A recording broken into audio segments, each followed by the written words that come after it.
2024 మే 13న జరగనున్న ఎలక్షన్స్ నేపథ్యంలో TDP, Janasena, BJP కలిసి ఎలాంటి మేనిఫెస్టో సిద్ధం చేస్తారు? ఇంతకీ ఈ మూడు పార్టీలు కలిసి ఎలాంటి మేనిఫెస్టో సిద్ధం చేస్తారా అని ఈగర్ గా వెయిట్ చేస్తున్నారు. ఇలాంటి నేపథ్యంలోనే టీడీపీ, బీజేపీ, జనసేన కలిసి ఉమ్మడి మేనిఫెస్టోని అయితే సిద్ధం చేశారు. అయితే ఆ మేనిఫెస్టో ఎలా ఉండబోతుంది, ఎప్పుడు విడుదల చేయబోతున్నారనే వివరాలైతే తెలుసుకుందాం. ఆంధ్రప్రదేశ్ లో ఎన్నికల వాతావరణం అయితే వేడెక్కేసింది. ఇప్పటికే అధికార వైసీపీ పార్టీ మేనిఫెస్టోను కూడా విడుదల చేసేసింది.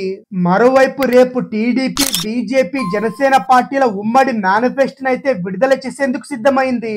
ఏప్రిల్ 30వ తేదీ మధ్యాహ్నం 12 గంటలకైతే చంద్రబాబు గారి నివాసంలో 2024 మేనిఫెస్టోను అయితే విడుదల చేయబోతున్నారు. టీడీపీ అధినేత చంద్రబాబు, జనసేన అధినేత పవన్ కళ్యాణ్, అలాగే బీజేపీ ముఖ్య నేతల సమక్షంలో మేనిఫెస్టో అయితే విడుదల కానుంది. 2023 రాజమండ్రి మహానాడులో టీడీపీ అయితే సూపర్ 6 పథకాలు కూడా ప్రకటించింది.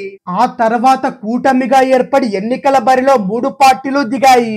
ఈ మూడు పార్టీలకు ప్రజలు, వివిధ వర్గాల నుంచి వచ్చిన వినతులు, అగ్రనేతల ఆలోచనలు, వివిధ సందర్భాల్లో ఇచ్చిన హామీలతో మేనిఫెస్టో రూపకల్పన చేశారు. మేనిఫెస్టో అంశాలపై మూడు పార్టీల నేతలతో కూడిన మేనిఫెస్టో కమిటీ సుదీర్ఘమైన కసరత్తు కూడా చేసింది.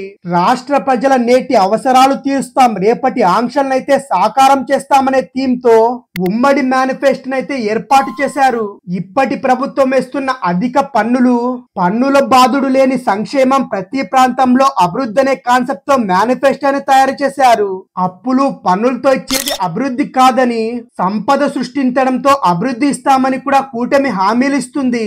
అలాగే వచ్చే 5 ఏళ్లలో చేసే డెవలప్మెంట్ పై స్పష్టమైన రోడ్ మ్యాప్ తో మేనిఫెస్టో ఉండబోతుందని కూటమి అయితే తెలియజేసింది. రాష్ట్ర సమగ్ర అభివృద్ధితో పాటు ప్రజల వ్యక్తిగత జీవితాల్లో మార్పులు తెచ్చేలా ఒక్కో పథకం, అలాంటి కార్యక్రమంతో ముందుకు సాగుతామని కూడా కూటమి అయితే అంటుంది. లబ్ధిదారులు, రాష్ట్ర రాబడులు, నిధుల లభ్యత అంశాలపై లోతైన కసరత్తు తర్వాతనే పథకాల డిజైన్ ఉంటుందని టీడీపీ, జనసేన, బీజేపీ కూటమి నేతలైతే పేర్కొన్నారు.